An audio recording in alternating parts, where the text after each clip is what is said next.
Hey guys, welcome back to the Dialed In podcast. This is the low equity edition. Today we are joined by Erina, an unbelievable investor up in Fort Worth. So thank you so much for joining me, Erina. Before I do a really quick introduction for you, or actually I'm going to ask you for the introduction today. We're always sponsored by rocketbotleads.ai. And what they do for us is they provide us brand new on-market MLS direct data that we get faster than all of the other data aggregators. So we feel like we have a leg up when we're talking to the agents that we are calling. Having said that, Erina, thanks so much for joining me today. I know that this is your first time. Tell us a little bit about yourself. So I'm currently in the DFW market out here in Texas. Sort of new to investing, new to calling the low equity market. So I'm excited to be here to learn and to pick up some tips and gems from you, Mike, just to further my real estate investment career. Thank you. I love that. Well, that feels like a lot of pressure to provide you with some mentorship here. So let's do this. It's just me and you calling today. So let's just dive right in. I'm going to be calling from the bottom of the list. You call from the top of the list. Let's mute our apps. When we get on a phone call, we'll unmute. And then what I really want from you today, Erina, and I hope that you want the same thing, is provide me with some honest feedback, right? I want to hear how I did on the phone call, whether it's good, bad, ugly, all of it. I want you to tell me all of it. And if it's okay with you, I'll do the same for you. Hopefully that improves both of our phone calls. Is that okay? That's perfect. Awesome. Okay, cool. So I'm going to unmute or mute and then start calling.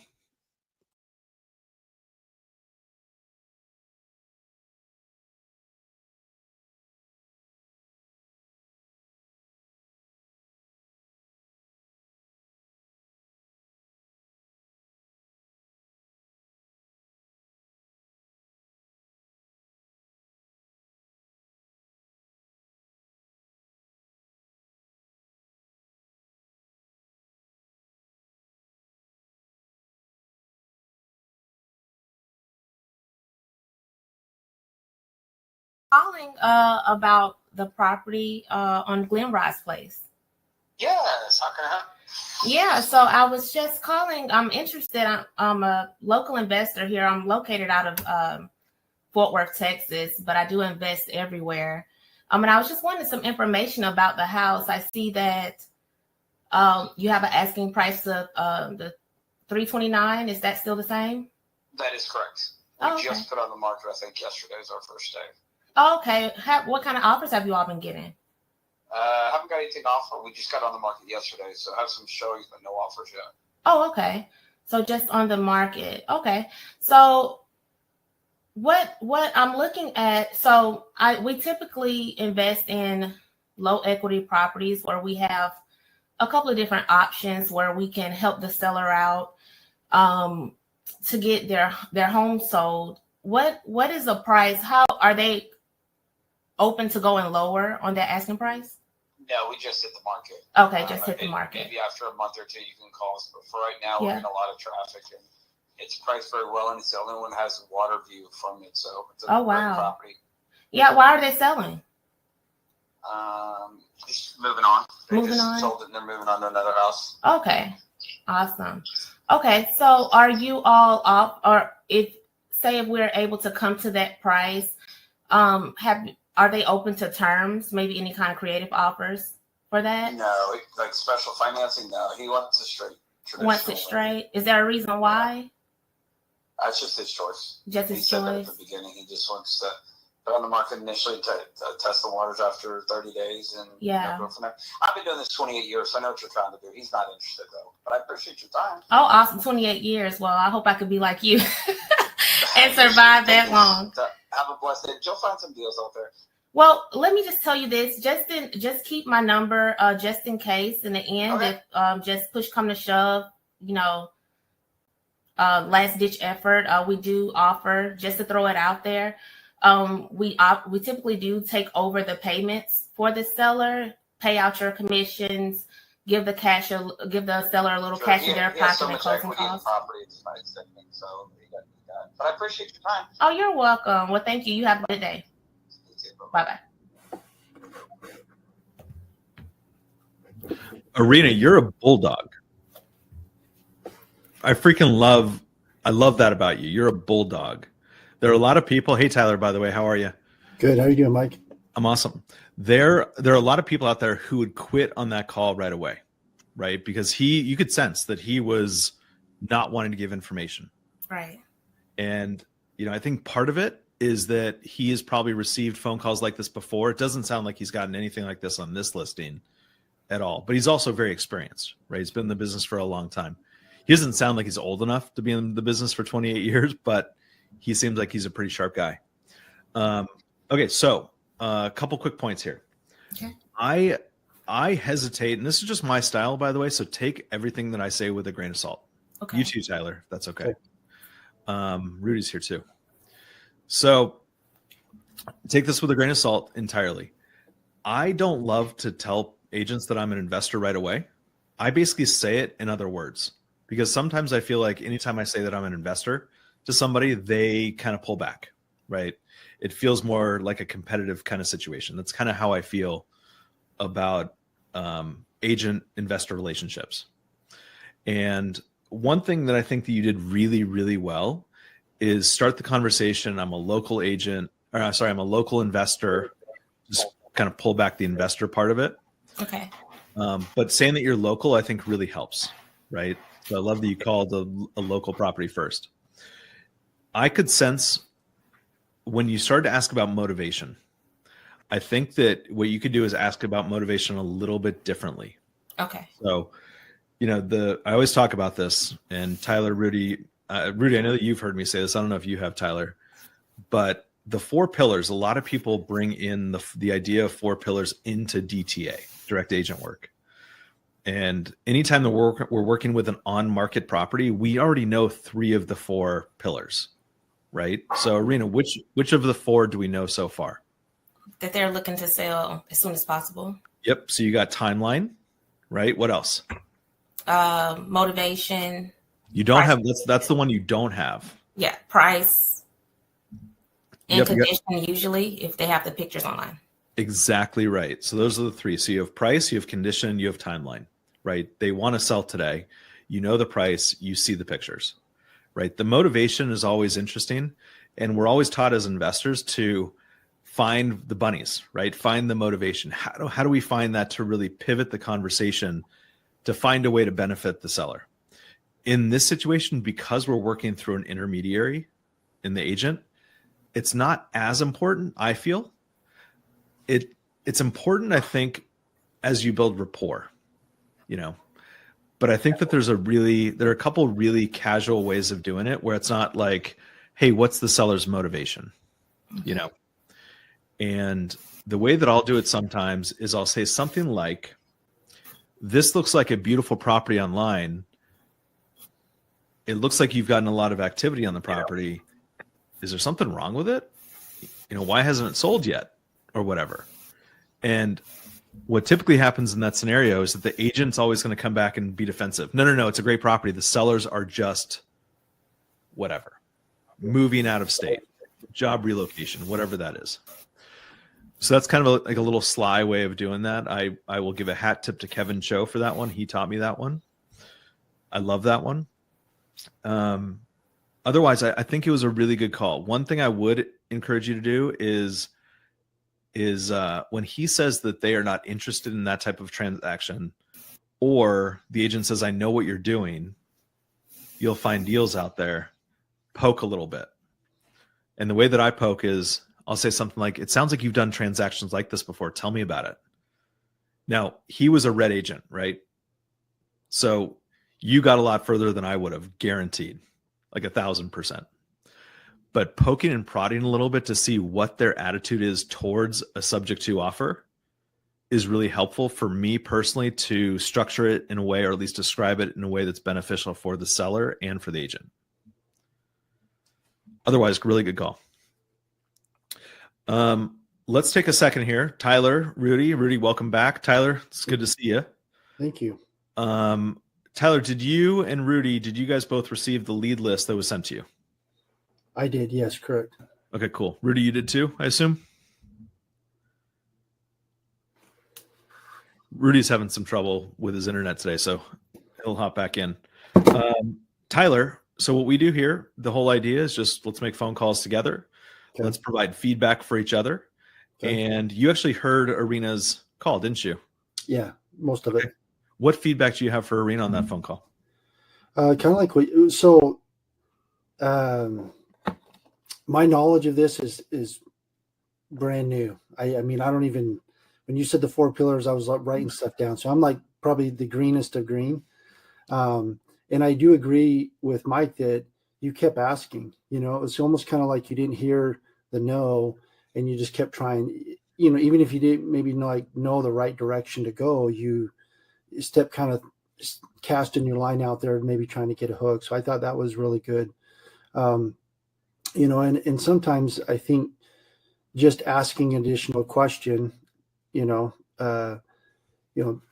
to what their response is, can sometimes be what opens the can of worms for someone to just kind of talk, because they probably want to talk about what they want to talk about. And if maybe you keep kind of asking questions, then eventually, not just asking questions like you're going off of a checklist, but like every other question or something like, oh, that's a good question. Why did you ask that? Or why was your response that way?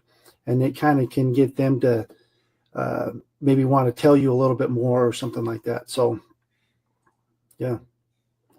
Yeah. I know, but I'm nervous. I'm super nervous to even call, but I'm here, pace, lights, action.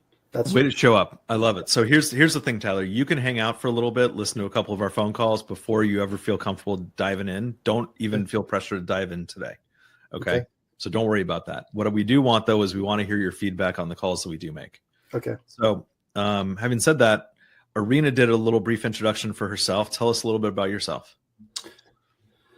Well, so I've always been intrigued with, buying a house. Well, I mean, my quick backstory is I'm frustrated. I'm still trying to be a first-time home buyer. Bounced around in career of sales. I have a solar business and, general contractor, an electrical contractor that I hold licenses for. And when it came to like buying a home, it was always frustrating, like getting approved for a home because of either a 1099 background or all these different things. It was like, I felt like I was always just a little bit behind the curve or ahead of the curve to getting a home.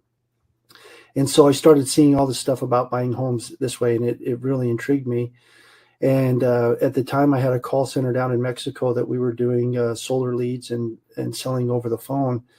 And, I have a son who's 19 and another one that's coming up that's a little more entrepreneur, that's 15. I thought, I would sure love to build a new type of business or a new revenue stream that I know nothing about, and see how I would do and see what it does for my character and how it stretches me. And I believe in the industry. And so I'm just trying to figure things out, not only for myself, but I know I could, once I kind of learn that, I'll know how to apply all my other experiences to this type of industry. So I love that. Where are you located? I'm in Phoenix, Arizona. Well, Gilbert. Okay, perfect. Yeah. Awesome. So are you looking to purchase your own sub 2 deal for you to live in? Yeah, or a regular house. I have kind of like personal reasons of a demographic that is not very big. So there's tons of houses out there and opportunities, but whether traditional financing or sub 2, I would love to do that. And I think, I kind of had a realtor friend that would maybe a little bit protective or cautious, like, oh, well, they have these clauses and they have all this stuff, and I'm like, yeah, but everyone else is doing this, so like, I know it can be done. And so they would send, she'll send me houses that are on like the MLS. I'll say, hey, could you send me some foreclosures or something? But I don't know what to really do with them, because I don't know how to get that first step going. And so that's why I was sure excited for what you're doing, Mike, is that, I felt like it was perfect for me to kind of get like, my feet wet. Well, awesome. Thanks so much for joining us. I hope that you learned something today. And then, like I said, don't feel pressured to make any phone calls. Just listen in today. And next time, put that foot in the water, that toe in the water, you know? Okay. Okay, cool. So what we do is we mute ourselves while we are calling. Okay. And when we get on a phone call, we unmute so we can all hear. And then we just want your honest feedback. Okay. Okay. All right, Erina, let's get back to it. Good call.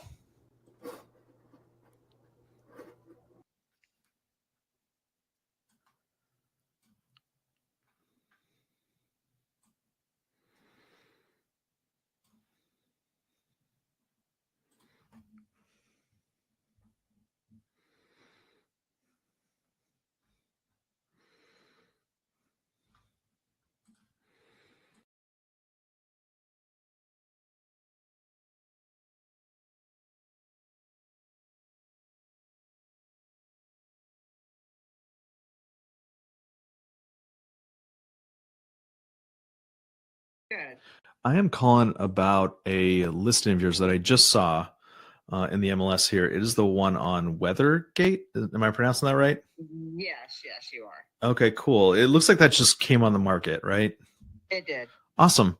Well, the reason that this one popped out to me is I'm looking for a new property to purchase. I invest in rental properties. And so this one popped out to me. I'm curious. I know that you guys are brand new on the market, but what kind of activity have you guys gotten on it so far? I mean, we just went live yesterday, so. Do you guys happen to have an open house this weekend? Yes, I am doing an open house this weekend. Awesome. Yeah. If you can, you know, I'm familiar with the neighborhood, maybe not that specific street. Can you tell me a little bit about maybe what your opinion is on the opportunity to use this as a rental? Well, that would be more, we need to find out. I think they may be a rental cap in the neighborhood, but I can confirm that with you. Okay, cool. Yeah, that'd be really helpful. I would hate to buy it and then not be able to rent it out. Yeah, that would be something. And you know how that goes, even with the rental cap is something, you put your name on the list and, you know, but you never know what time frame that could be in. Yep, you wait and you wait and you wait, right? Yes. Are you doing a lot of business in this neighborhood? I do a lot of business in general in the area. Yes. Awesome. Okay, very cool. Okay, I'm trying to think of any other questions I have for you about this property. It looks like, you know, the pictures I see here it looks like it's in really beautiful shape. Is there anything that I'm missing here at all? No. I'd never, all my listings, if you see the pictures, that's how the house looks. So. Okay, cool. Awesome. I don't do any fake photos, that's for sure. Yeah. I hate when that happens. Yes. So, you know, one thing that popped out to me here, and I'm just going to throw it out there. I don't know if this is a good fit or not, but it looks like the sellers aren't going to walk away with any money at closing based on their mortgage balance. It looks like it's a really tight equity position. Is that right? That is correct. Okay. You know, I'm just going to throw this out there. I know that you guys aren't going to consider this now. In fact, I wouldn't if I were the seller at this point. Right. But if, you know, 30 days, 45 days down the line or so, you guys aren't getting the offers that you're looking for, or it's not moving, do you think that the sellers would consider something like me coming in, instead of them paying your commission, I can pay it for them so that we can kind of protect their equity? In addition, we can pay the closing costs. The catch here, though, is that we would be interested possibly in taking over the mortgage that's already in place. Yeah, no, I know y'all's program very well. Y'all tried it on another one of my properties. No, I've already had the conversation. They want this sold. They have moved on. They're done with it type deal, and they want just whatever it is that they can get for it. Got it. Okay, so it's vacant currently. Yes. Got it. And the last one, I'm kind of curious because I don't talk to a lot of agents who are familiar with the process that we go through. Did you end up selling by someone taking over the mortgage or not? No, my other sellers did not want it either, but I did look into everything that whoever reached out to me at that time, I can't even remember the property, but we looked at it over everything and the sellers felt the same way. What do you mean the same way? They did not. They wanted it gone. They did not want anything in regards to taking over their mortgage. Got it. Was it like a trust issue or something like that?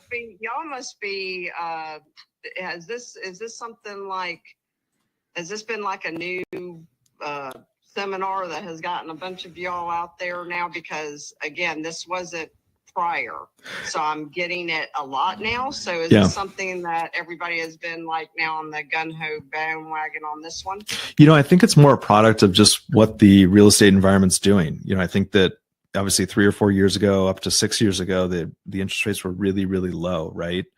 And we haven't quite seen the appreciation boom in the past 3 to 5 years that we saw the previous 3 to 5 years.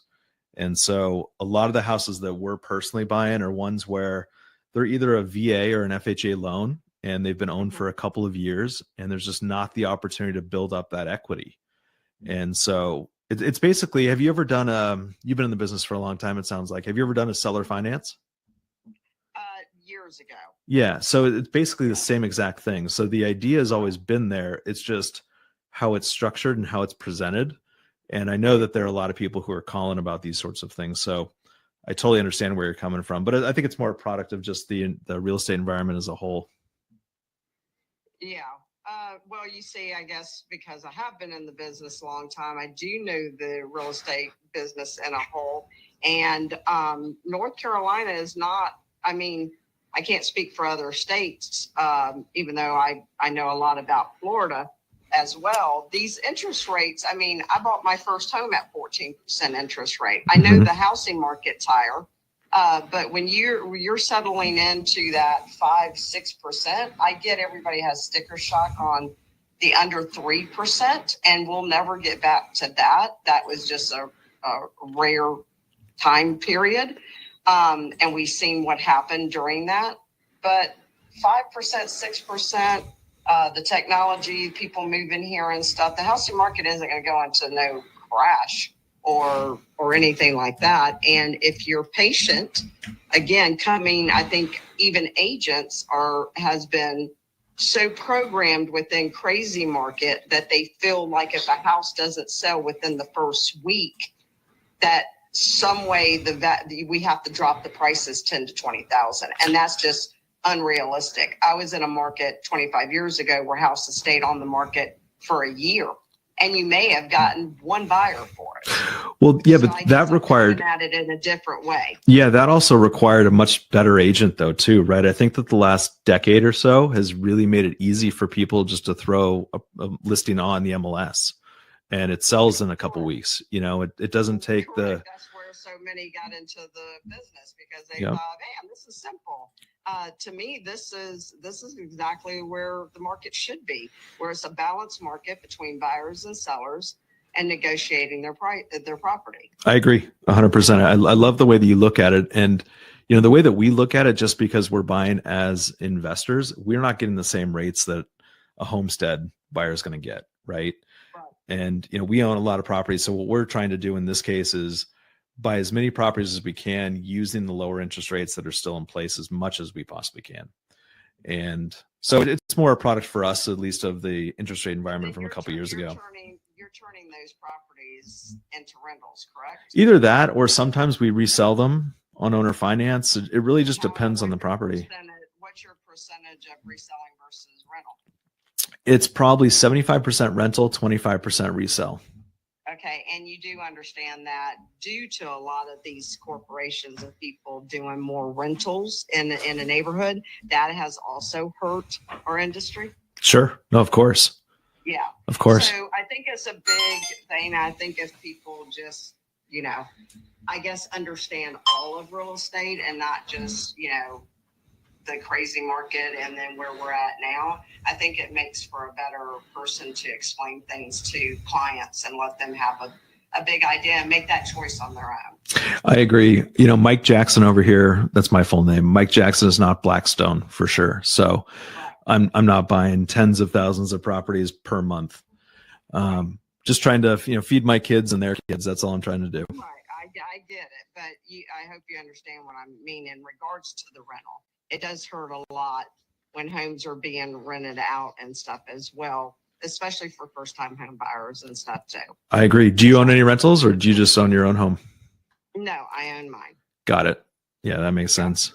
Yeah, it's interesting. There aren't a lot of agents who actually own even their own home. Like, you're way ahead of the curve because you even own your own home, let alone invest. Right. Oh, my business partner does a lot of investing, so I know all about that. She's more on a short-term rental. Stuff. You must hate her then. No, I don't hate her. That's what she wants to do, and that's where she goes. And actually, a lot of her stuff, what she's doing really is bringing in people from other places that are looking to buy. But you know how that goes when you come to a brand new state, and then you have an agent driving you around. You really don't know all the areas. You don't really know where you want to call home. But we're trying to get them to sign on a dotted line. So actually, I do like that concept because they're able to stay in a fully furnished home, rent on a fully furnished home by the month, no contract, no long lease, no nothing. That gives them that flexibility to drive around, look at the areas, really see what areas they like or don't like before they make that big purchase. Let me run something by you then, because I'm kind of curious what you think about this. So what we've done recently, we've done this probably 3 to 5 homes or so. We've turned them into what we call Golden Girls communities. And we basically house in a furnished home independent older women who, still need their independence, but they're not quite ready for assisted living, for example. Right. And so we'll house 3 to 4 women at one time. And it seems like it's a really great model for us. We've been doing really well with it. How do you feel about something like that in Clayton? I mean, if you're underneath an HOA, that's more of an HOA thing. Just like I have some, even in my own neighborhood, a house that's not a retirement home, but it is a retirement home. It's 4 bedrooms, and they have like 4 elderly nurse staff on board. Guys, I'm sorry. I'm just going to keep going on this call. That's okay. Like, I'm going to see where this goes. Family members feel a little bit better about that than placing their loved ones in a kind of retirement home where it's like, you got 1 nurse and you got 50 patients, so they feel better about it. It's like a home, a community. So, I mean, I guess every situation calls for something different. Yeah. So, well, what's going on in Clayton? What do you think that you need more of in Clayton? Well, Clayton's just now really getting ready to boom. I mean, they do have Del Webb Properties, which is a great property for 55 and older community. That for the older, like what you were just saying, that if I was an older person, that's exactly where I would probably move. It's a beautiful community. And then you have so much other stores, and they're about to make that over there by Flowers Plantation. They're about to make that like a mini little city like they did in North Hills. So it's a booming area. Clayton is a booming area, or will be for sure. Yeah. And is there a lot of new development there? Is that what's going on? Oh yeah, there's new development there. Yeah. Is it all builder development? Combo, but yes. Okay. Yeah. Is anyone that you're working with, do you have any clients who are looking to build themselves? Are they looking for land by chance? From out of state tomorrow. So that's kind of probably where we'll be at, but not in the Clayton area. There's going to be kind of more over in the, Wake Forest and that side of town. Got it. Okay. Okay, cool. Yeah.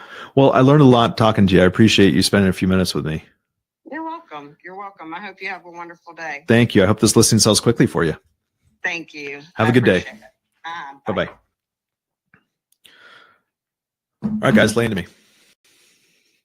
That was an awesome call. It was interesting, right? Yeah. You were able to really dig in and get her talking. To me, she was kind of like upfront, like, no, we're not interested. But asking about the rental market, just getting her knowledge and getting her to talk. Your pace, tone, and confidence really shows. And I think as newbies, we're kind of like worried about scripts and making sure we hit the points, like you said earlier, that it really doesn't flow. And we tend to rush, not really listening to what they're saying. I know sometimes I'm like thinking about, okay, what I'm going to say next versus that. You complimented her, by saying you've been in a business. That's always like a way to get them open and talking. So, and you did that multiple times. I think that she really liked it that as well. I could tell that she liked to be praised. Yes. Right. Yeah. She wanted to be the authority on that phone call, which I'm totally fine with. And I think that for me at the very beginning of making these kinds of phone calls, that was always challenging, was how do I control a conversation, come off confident, but also give them a level of control or feeling like they're in control of the conversation, right? That they are the expert. That's always the challenging part in any of these phone calls. So I love how you picked up on that. That wasn't really intentional, by the way, Erina, but I think that just doing a lot of these phone calls, you kind of pick up on these things subconsciously. Wow. Well, it was awesome. Definitely wasn't scripted, off of a script, can tell. So I think that's important to just kind of flow. Each call is different. So that's something I know that comes with time. But that was awesome. And then just seeing what was needed in Clayton, I think that was awesome. Just trying to get her opinion on the market, just to see about other deals that you can possibly work with her on, just kind of sliding it in there. I liked that. You did awesome. Any agent that says that they do a lot of business, Tyler, is one that you want to create relationships with, right? So I was interested in learning more. I didn't do personally, I didn't feel like I did a very good job of really diving into that. I could have said something very, very direct. How can we work together? Something along those lines. But I don't know how that would have gone over. And what I wanted to do with her is, because she is an experienced agent in that market, it sounds like she does a lot of business, is to find a way to connect with her. I struggled with that personally, honestly. I felt like I struggled with that a little bit. I don't think that I could have gone down the creative route with her and said, hey, do you have any other properties that this makes sense on? Because I don't think that she is an endorser of this type of transaction. That was my feeling. I was questioning in my head whether I should pursue that or not, meaning just asking her, hey, how do you feel about these types of things? But when she started to go down the rabbit hole of, you guys who buy rentals are the devil, I kind of backed off. So, Tyler, I saw you smile when I said that line of, you must hate your partner then. Yeah. So I think you did a great job. The way I would say it is, sometimes maybe us or new or someone new calling would feel like you're playing checkers and you're playing chess, kind of like pre-framing questions that the question that you want to ask is going to be a question you're going to ask in two questions. So I'm going to kind of lay down a softer question in the very beginning that's going to lead into something that will allow you to follow up with maybe more of a direct question that you really want to ask. I thought, the way that you explain things, well, like, kind of like, hey, I'm just kind of curious, I'm kind of curious, like, would this even be good for me? Because, as she was kind of like the authority type of personality, it was just kind of asking, like, man, I've got this interest rate and I've got to be able to make something work. Do you even think that would work? And let her kind of talk. Then that same type of a question was, hey, we've got this concept, like, tell me what you think of this. And I'd love to get your feedback, or I'd love to get your opinion, since you're so knowledgeable, about the Golden Girls, which I thought was really cool. And then she was able to kind of talk. And I'd imagine if you are sticking to a certain area or demographic, over time, you start to kind of have a list of agents that you work with, and you start to kind of come across the same people's names or properties. And so asking questions like that, I think, are very valuable, because then you kind of learn about the area, the neighborhood. And then in the next call, if you were calling someone in the same area, you'd be like, yeah, we know there's a lot of new development going on and people are looking for lands, and some people are coming in, and you kind of just take what you just got from the last call and you add to the next call. And, and I think that would be a great way to get more information, just to help you gain confidence on calling in an area, so to help you feel more confident when you're calling in the same area over and over again. Yeah. Thanks for that. You made a really good point that I've never really even thought about, but I'm glad that you brought it up. It's I hate to use the analogy of chess versus checkers, or checkers versus chess, but I think naturally what I found myself doing is asking a question that I know what the answer is going to be, right? It's like the attorney, right? Who, with the person on the stand, and he or she knows the answer to the question that they're going to receive, which is going to lead them into another question, Yep. right? It's leading the witness, if you will, right? But doing it without objection. And, you know, in this case, what I've learned is that if I can lead them down the road that I want to take them, then I'm armed with the ammunition that I need. And that's kind of the way that I formatted my script, you know, if you will, in my head is I'm going down a path, you know, in my head, I'm going down a path. I vary, you know, my path sometimes, or I'll go off in one direction, but try to bring it back. And with her, I actually brought up the Golden Girls thing because there's a woman in sub 2. Her name is Amber Brown, incredible woman, doing the Golden Girls in Florida. And I sensed that this agent was a little bit older. And so I was trying to find a way to connect. You know, I was trying to find some sort of connection, but also bring it back to, you know, yeah, we might buy this way, but we also use the property for this type of a purpose, which was hopefully going to be a connection point for that relationship. It wasn't the way that I was hoping, but you try, you know. What would you guys have done differently on that call? Or maybe add something. I would have sent her my affiliate link to join sub 2. Yeah, it's always funny when they say, you guys must have gone to a seminar recently or something like that, right? Yeah, it was great. Do you want to join? Yeah, right? Yeah, I'll get you $800 off.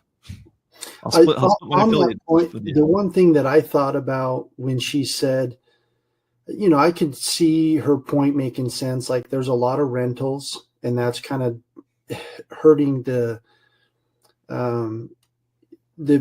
equity, or, you know, in neighborhoods. True, maybe, you know, but at the same time, the reason why sub 2 is so valuable is because of the rates that homeowners are getting, you know. And so it's kind of like, yeah, maybe it sucks that the equity's not going up and you can't sell your house and get that. But for the buyer, it's also like sub 2 isn't maybe just buying a house and turning it into a rental. Sure, that's a strategy, but it's also a way for people who traditional financing can't get a home, or doesn't really work out for them, you know. And so it's like, to her point, it could have said, well, yeah, and that's exactly why we do sub 2, is because of the interest rates. You know, there's not a lot of equity right now in homes, but at the same time, people can't afford the rates that are out there. And so we kind of have to take the rental with this, you know, these opportunities that kind of come. And that's, you know, something that maybe, you know, could have been a future seed planted. But I've always been a fan too, which I think you did a great job, Mike, and Erina, in your first call too, is at the end of every call, just not being a jerk, so that for the next person that calls, you're at least paying it forward to whoever else is going to be calling, so that they were like, oh yeah, someone else called me about, and they kind of talked about this. Oh yeah, he was a nice guy. You know, yeah, you know, and at least we never know about those things, but it's kind of like the good karma that we hope that we weren't a jerk to someone. So the next time someone says sub 2 or creative finance, they're not just like triggered and like want to hang up on us. So I thought you did a great job there. Yeah, thanks. I brought up the point that I also, and I legitimately do this, where I'll buy a sub 2 and I'll resell it on owner finance. And I brought that up.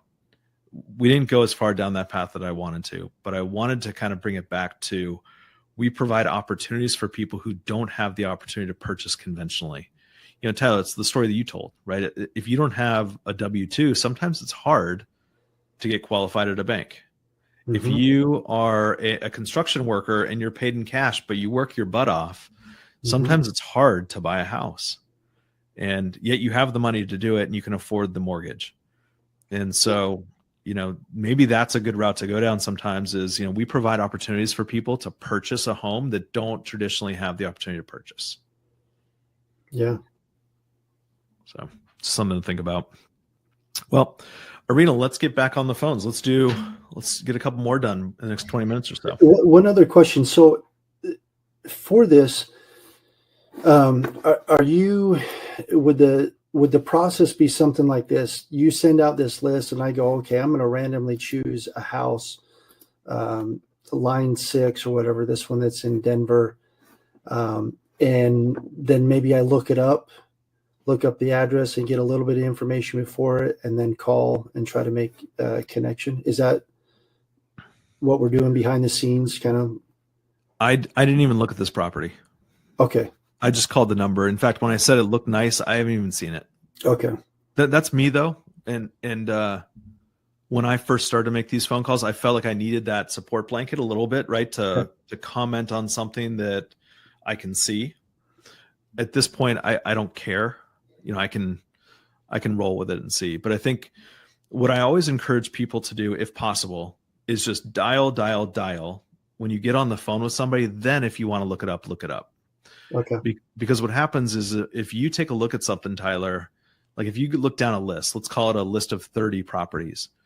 If you are looking up the listing beforehand and taking a look at the numbers on it, you're looking up the mortgage, you're looking at the asking price, the pictures, you're reading the description, what's going to happen is that you're going to waste so much time doing that for a phone call that's not going to pick up in the first place.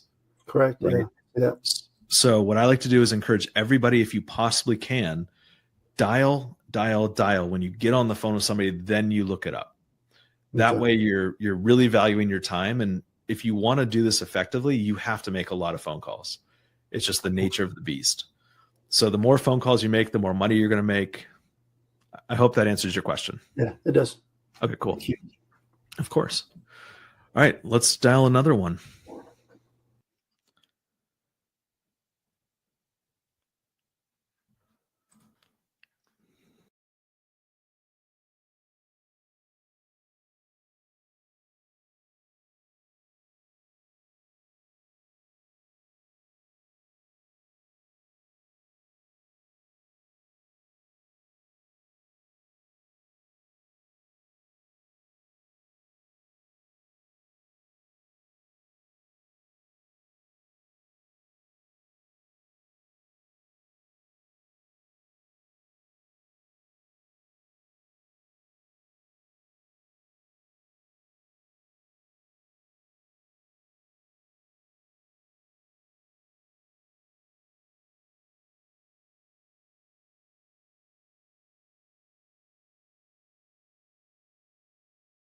Myra, it's Mike Jackson. How are you?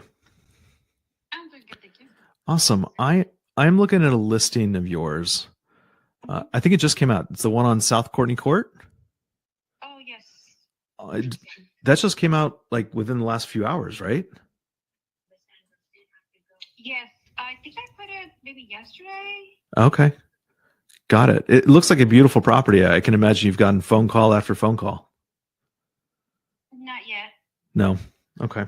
Well, the reason that I'm calling is I'm looking to buy a property up in there, not for my personal residence, by the way. I'm looking to buy as an investment potentially. And so I just wanted to touch base with you, see what the activity was, but also more importantly, I wanted to just kind of touch base with you and see if this was possibly a good rental or what the activity was in the neighborhood. Can you tell me a little bit more about that? This neighborhood here has a restriction on rentals. You would have to be live there for 1 year. I believe it's 1 year. Mm-hmm. And then the HOA allows you to rent it out. Got it. Okay. Yeah. Sometimes we'll rent them out. Sometimes we'll resell them. I think in this situation, because I know Forney quite a bit, we've purchased a lot of homes there before. What we typically do up in Forney is we will simply just resell them. Got it. Okay. The way that we resell them, by the way, and you can kind of tell me, I think that you might have your foot in this market potentially, is our whole goal here is to buy homes and then resell them to people who traditionally wouldn't be able to qualify for homes. Okay. And so we provide owner finance, basically. That's the term that we use. Do you happen to know, I'm just curious, do you happen to know any buyers up there who are having trouble qualifying but might, still be looking to buy a home and have cash?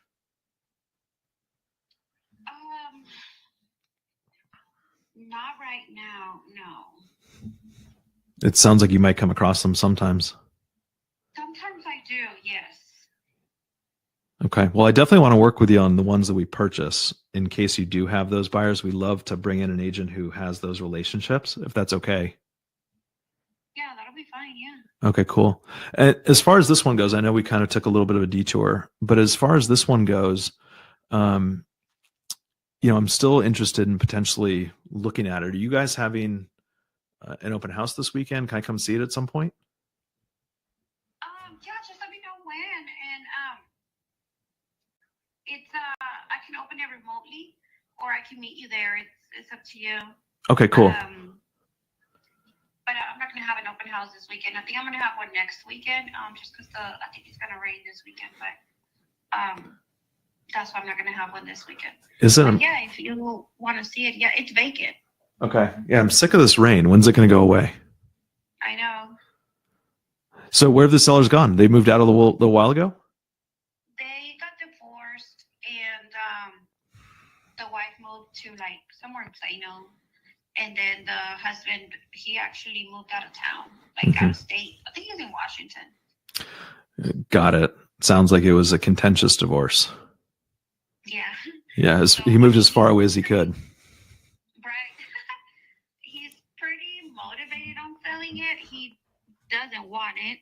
He doesn't even care if he doesn't make like a big profit. He's not looking to really make profit. He just wants to get rid of it. Yeah, that's one thing I noticed too. It looked like there wasn't a whole lot of equity in the home, right? Yeah, he just bought it. That's the bad thing. And he just bought it. So he knows, he's not going to make like a whole lot. He's not really looking, to make a profit. He just wants out. Mm-hmm.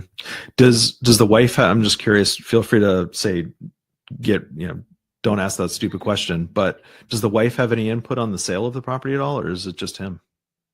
It's just him. Okay. That makes things simpler. Mm-hmm. Okay, good. Well, the reason that I was bringing up, I mean, she obviously has a sign, right? Because it's her name too, but yeah, she doesn't care about anything. Got it. Okay. Well, it's always tough working with a divorced couple, so good on you. I know that can be challenging sometimes. Right. The reason that I was asking about the equity here is one of the ways that we purchase, and I don't think that the seller is probably even considering, or you're considering something like this at this point. But one of the ways that we purchase is by, instead of coming in with a new loan, we simply take over the loan that's in place, and that way we can really maximize the seller's equity and protect it, because we pay all the closing costs. We pay you your commission directly. And I was curious if you guys have been presented with that type of offer. No. Do you think that the seller would consider something like that? Possibly. At this point, possibly. Okay. Do you think that there are any impediments that would stand in the way of doing that? Anything that I can address, or is it better for me just to maybe submit an offer and see where it goes? Yeah, I would just submit one and then see where it goes. I don't think he'll be opposed to it, just because I know they don't want it, Mm-hmm. They just want to get rid of it. Okay. Have you done a transaction like that before? No. Okay. Then I can kind of walk you through it so you can properly explain it to the seller. Or better yet, if there's any interest from the seller's standpoint at all, what we can always do is a couple of things. Either we can do like a 3-way call or Zoom, or even I can record a video to explain the process, if that's helpful. Okay. Yeah, that makes sense. Okay, cool. Awesome. Well, I will take a further look at it. I'm down here in Austin. My partner is actually up in the DFW market, and I can send her over to take a look at it. So I'm sure that we'll be in touch shortly. Okay. Sounds good. Okay. Thank you so much for your time. I appreciate you. Thank you. Bye-bye.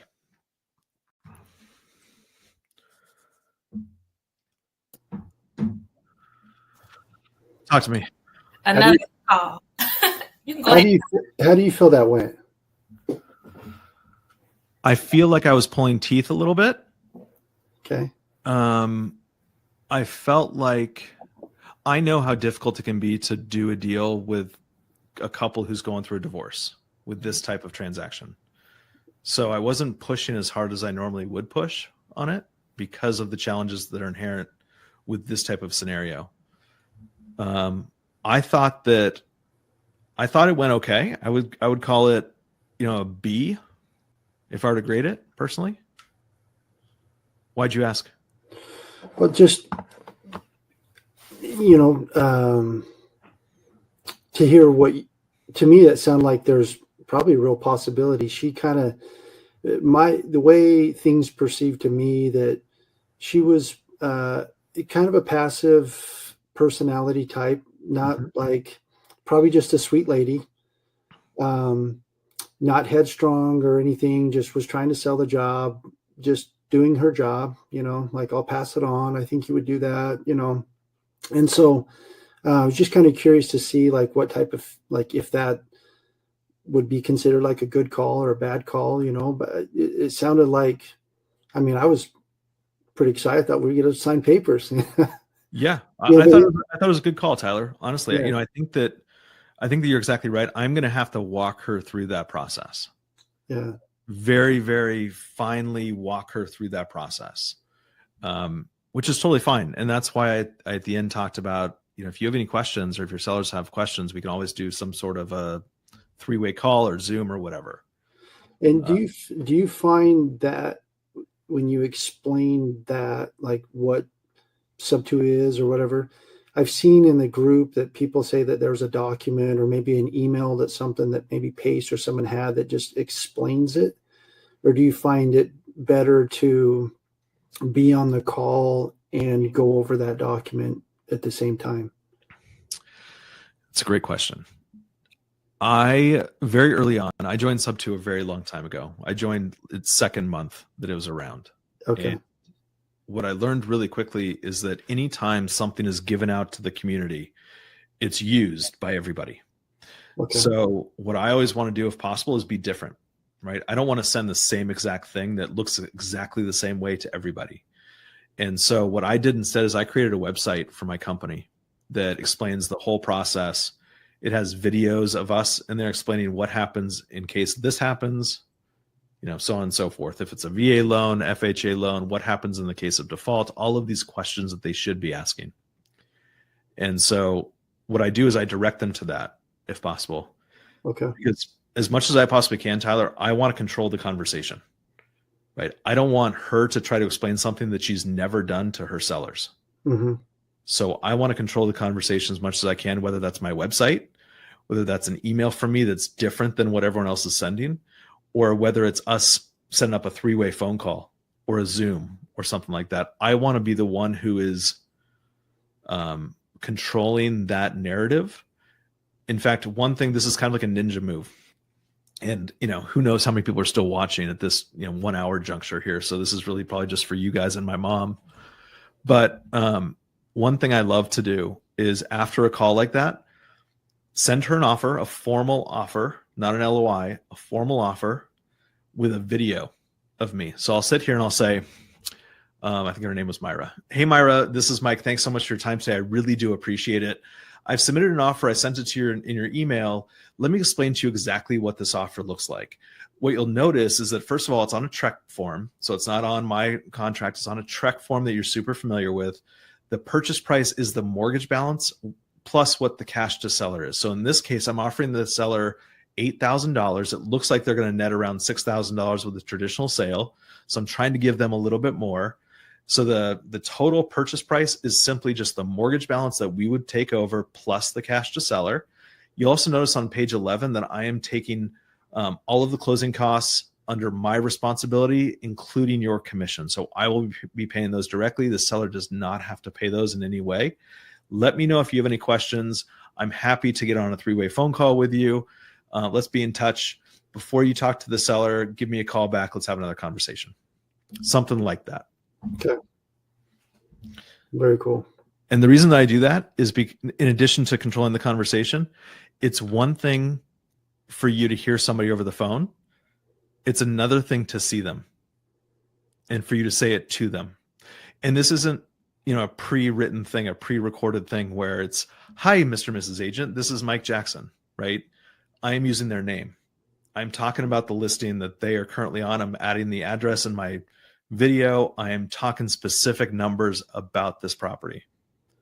So I'm going that extra. It takes, what did that take? A minute? Yeah. Maybe. But imagine the impact that has by taking an extra minute after a good phone call like that. So that's awesome. what I do.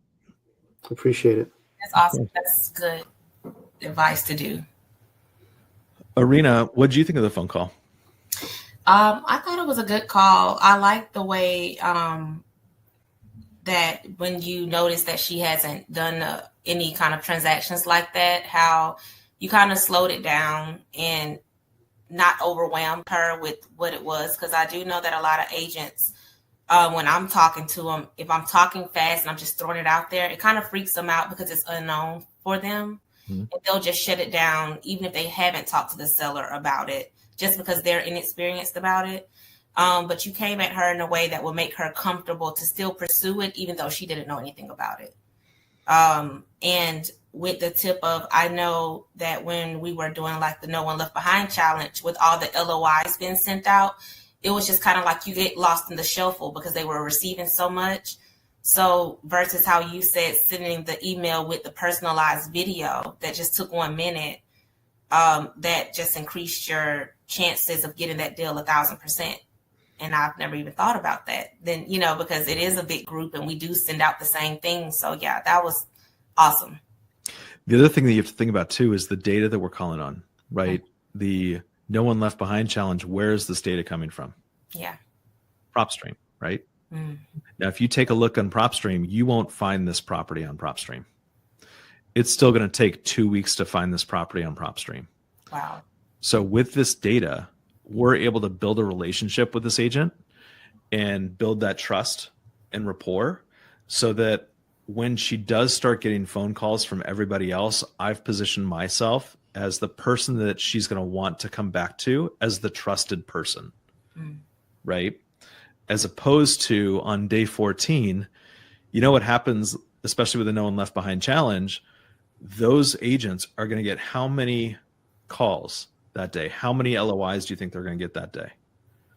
100? Yeah, exactly. And so I can actually use that to my advantage. I can say, hey, Myra, just so you know, it sounds like this is your first low equity transaction. This is all that I do. So this is kind of my world. To give you some insight into what's going to happen in a couple weeks, it's going to be crazy. So let me take 30 seconds to explain to you what that is.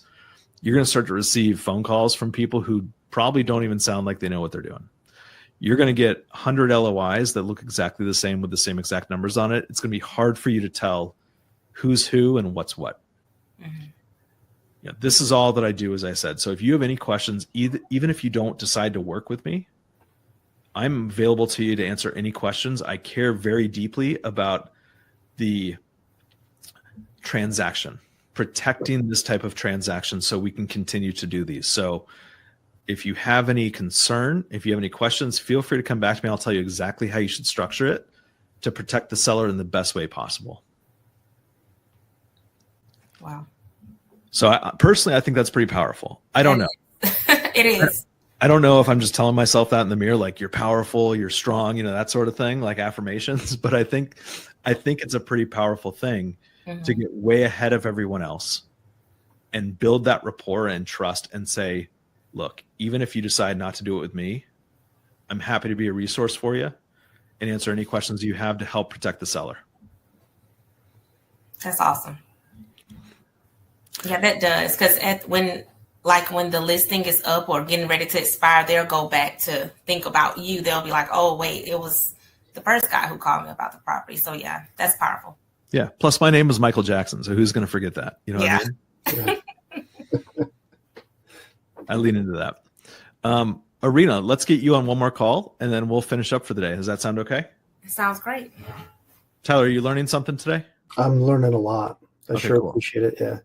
Cool. I love it. Thanks so much for joining today. I love having brand new people on here. And, we're all brand new at some point, right? 5 years ago, I didn't know how to do a sub-2 deal. Yeah. I was right where you are. So give yourself time and grace and you'll get there. Okay. In fact, if you ever want to role play or something like that, let me know and we can do that over the phone or Zoom or whatever. Yeah. I love it. You're one other thing too, while she's looking before I mute.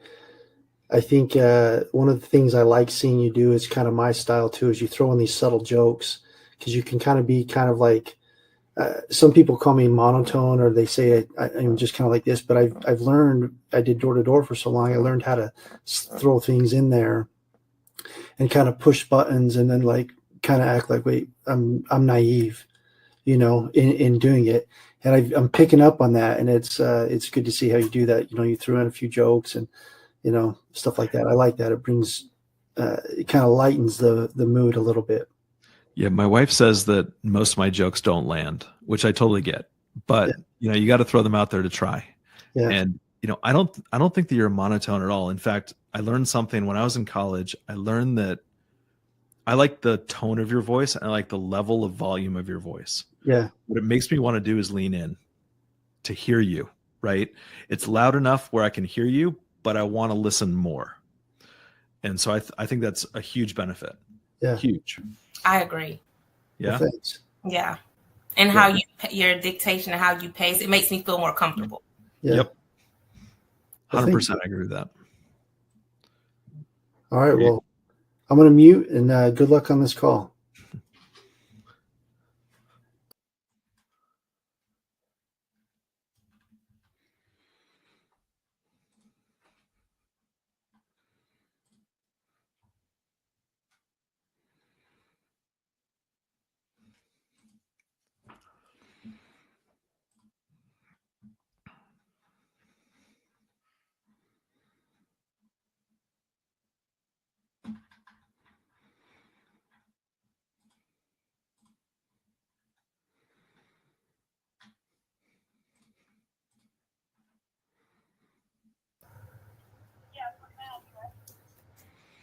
Yes, I was calling about the property on Lakeside Landing Boulevard. So I see it just went on market. Beautiful property, by the way. I was just trying to get some more information about it. Have you had any offers lately on it? I'm not the listing agent on that home any longer. Okay, you're not the listing agent? No. Oh, okay. Well, do you have any other properties that you have listed or available at the moment? Yeah, so we're not interested. Thank you. Thank you. You have a good one. Let's get you back on another phone call. That was ridiculous. Okay. An agent does not want to connect with you. Yeah. We're not interested. You didn't even say what you do. Yeah. Let's get you on one more. Okay. You're a bulldog. I'm going to call you Erina Bull. I don't know. I'll come up with something. But thank you. I love how you, bullets. I love it. I love it. I think it's pretty incredible. Thank you. I wish I had more of that in me.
Could you imagine, by the way, that agent who says that they're no longer the listing agent after it's been on the market for a day, what she's done to get kicked off of it? And then her response after that, which was, we're not interested in working with buyers or sellers. It's crazy.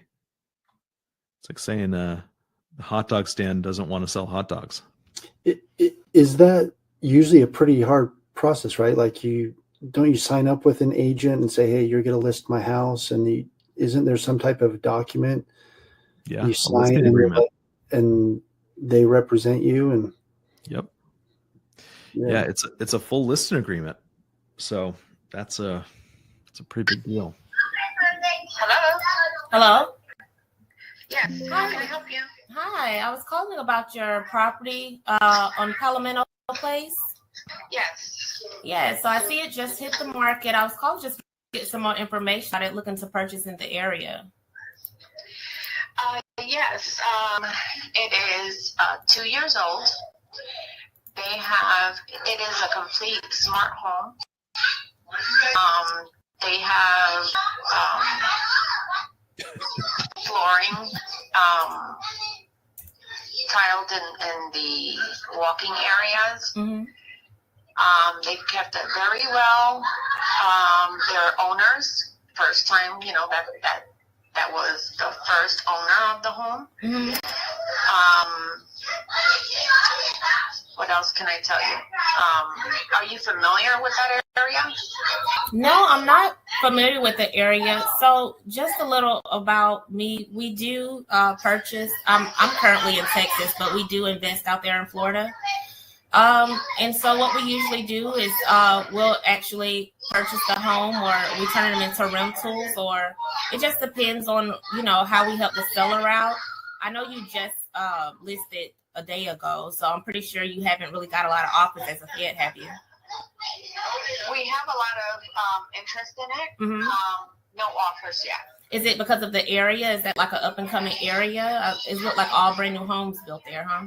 Yeah, it's a lot of brand new homes, but you'll see the big difference is that not all of them have the additional things like fences. Okay. And this is completely fenced out, and they don't have any gutters. And this one has gutters. So those two expensive costs for a buyer is already there. And the price is already good, Mm-hmm. Yeah, I know those gutters came in. Yeah, and I know they came in. Price whatsoever.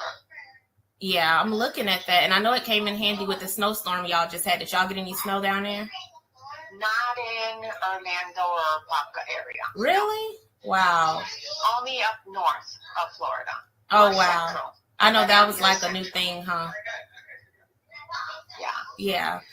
Okay, so with the... If you're interested in seeing it, they're opening up the viewings on Friday. On Friday? Uh-huh. Okay, so awesome. You can text me, mm-hmm. Or do you have access to Showtime or no? No, I don't. Okay, just text me when you want to see it on Friday. Okay. I'll make it possible. Okay, and that price, I know that looking at it, they don't have a lot of equity in it, so they're not willing to come down on that price any more than they have already, huh? Right. Okay. Well, so how we usually operate, our group usually we kind of specialize in that low equity, no equity type deals. Right. Where if it came to an instance down the line, maybe a couple of months from now or weeks, where they couldn't get, they couldn't sell the house for the price that they're offering, we do have where we usually would typically take over the mortgage. We do have that offer, pay your commissions. Oh, no. Yeah. They need the money. They need the money. Well, they would we could work out where they could walk away with a certain amount that would help them. Are they trying to relocate to another area? Or? Yeah, they're relocating. Yes. Okay. Do you know where they're trying to relocate? I'm not trying to, not to pry. I'm not, I think it's closer to their jobs. And I believe it's Universal Studios. Okay, up that way. Yeah. Okay, well. And plus, of course, they have to pay off the mortgage. Right. And some of their loans. So. And they wouldn't be open to keeping the loan, and then we just take over those payments for them and give them out their equity. They already talked to me about that. They did? Oh, okay. Yep. Okay. Well, Lily, thank you for talking with me today. If you have any other homes that would kind of match that or match that, our buy list, just reach out to me, okay? All right. And good luck. Don't mean to hold you up. You're welcome. You have a good one. You too. Thank you.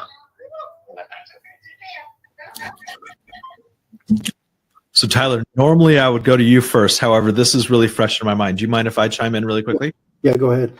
Okay, cool. First of all, she's running a daycare. What the heck is going on there? Is she a real estate agent or is she a daycare person? Craziness, right? It's bedlam in that house. And it's what, 2:10 back there right now, or whatever time it is. My math is off. But I found this really interesting. While you were on the phone call, I looked up the lead. It's an FHA loan that she said they purchased 2 years ago. Mm-hmm. Tyler, do you know how FHA loans work? I don't know. Okay. Sorry. Erina, what about you? Not really. Okay. FHA loans, what you do is you put 3.5% down, and then you pay mortgage insurance every single month until it reaches a certain equity threshold. 20%, right? So, yeah, exactly. Okay. Yeah. So if you think about it, the reason I'm bringing up the FHA issue is because let's say they bought it 2 years ago and they put 3.5% down. Knowing what's happened just generally in the U.S. real estate market, what do you think their equity position is? Think it's more, less, a lot more, a lot less, about the same? Wouldn't they not really have any? Yeah, I would think it's about the same. Okay. So what I wrote down here, I made a couple of notes. What I wrote down here is because it's an FHA that they purchased a couple years ago, it looks like there's a big dollar amount in equity spread, not a big one, but a chunk there. And what I would have asked there is, it looks like I actually wouldn't have gone into what they purchased it for, but I would have said, what have they done to the property? Have they done any upgrades to it? Because what that's going to tell me is they have done the sort of labor equity, sweat equity type of scenario, right? Where you do work, you put money into it, it increases in value. But it sounds like there's a lot of new development in that area too, which makes me think that if there's new development, let's say that you're a brand new buyer, are you going to want to go buy a 2-year-old home or a brand new home if it's the same price? Brand new. Brand new, right? Always. Right? So there's probably not the equity spread there that the sellers think there is. So I think that that's overpriced. Does that make sense? Mm-hmm. Yeah. Okay, cool. So if they, oh, thanks, son. Thank you. Yeah. If they were to sell it today, and let's assume that there's not a whole lot of appreciation, but they bought it for, or they put 3.5% down, assume no appreciation. In 2 years, there's very little principal pay down, right? Because you're paying a lot of interest on that mortgage in the very beginning. And you're also paying the mortgage insurance too, which sucks. But there's probably not the spread there that they think there is. And the closing costs and commissions would surpass what I would think their equity percentage is in the house. So what I would have done there is dive a little bit deeper into any improvements on the home. What have they done in the home to increase the value? In fact, what I would have done is I would have said, hey, Erina, I know that Florida is a totally different market, but what I realized in the past couple of years is that I live in Texas and we have kind of similar issues. They're not the same issues, but they're kind of in the same vein. They're somewhat similar in the sense that we haven't seen the type of price appreciation that we had the previous couple of years. I thought that was the same in Florida. Have you guys had a lot of price appreciation? Because it looks like, this is increased in value pretty considerably. Mm-hmm. And I wouldn't even have to take a look at, Tyler, what they sold it for, just because I knew that it was an FHA loan. And the only reason you get an FHA is because you don't have a whole lot to put down on it. So I would have focused a lot on that. I love the question, by the way, of, could I come in a little bit lower?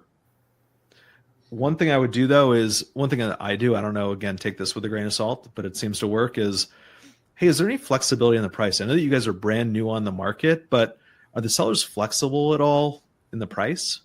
Kind of ask in a very curious way. And then that's also a really good way of getting out from the agent that it's a low equity situation. Because sometimes what happens is I say, hey, is there any flexibility in the price at all? And they'll be like, well, what are you thinking? I said, well, I kind of see the value more $20,000 less than what you guys are currently at. If I were to submit an offer at that point, would that be a waste of my time? And the agent would chime in and say, well, they can't do that because there's low equity, there's no equity, or whatever it is. So that's a really cool way of getting that information out. Okay. Okay, so furthering along on the FHA stuff. So when she said that they have to sell the property, they have to pay off this note, one question I would always ask when they say that is immediately, I would almost chime in when she's halfway through that sentence, knowing what she's going to say. I'd be like, why? Challenge. Why? Why do they have to pay that off? Now, there are a couple things there.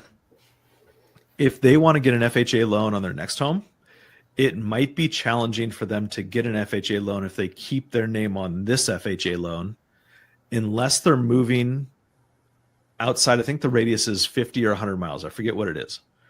But if you're moving, call it 100 miles away, you can get another FHA loan. If you have some sort of financial distress, some sort of situation in your life that's causing you to move, then you can petition to get an FHA loan within that radius, whatever that radius is. Okay, so I would push that a little bit and say, hey, why do they have to pay off this loan to get a new loan? And typically their reaction is going to be, well, they won't qualify. Hey, it's really interesting that you say that, because we just bought a home, actually coincidentally in Florida, where the sellers thought the same exact thing. This was not an FHA loan. It might have been a VA loan, for example. I mean, you kind of give your own example there, but we were able to show them how they could do it, and it worked out for everybody. Whatever your third-party story is, you can work on your third-party stories separately. But I think that there are a lot of ways there that you could have poked a little bit. Don't ever take an agent saying they can't do that as gospel. Okay. Because they don't know, largely. Does that make sense? Yeah, it does. Okay, cool. That's good. The FHA, is it the same with the VA loans when you're trying to take over? You really can't take over the payments? No, VAs are a lot easier, actually. VAs are a lot easier on the borrower because it just depends on how much entitlement they have remaining. Okay. So that's the big issue with VA loans, is the entitlement issue.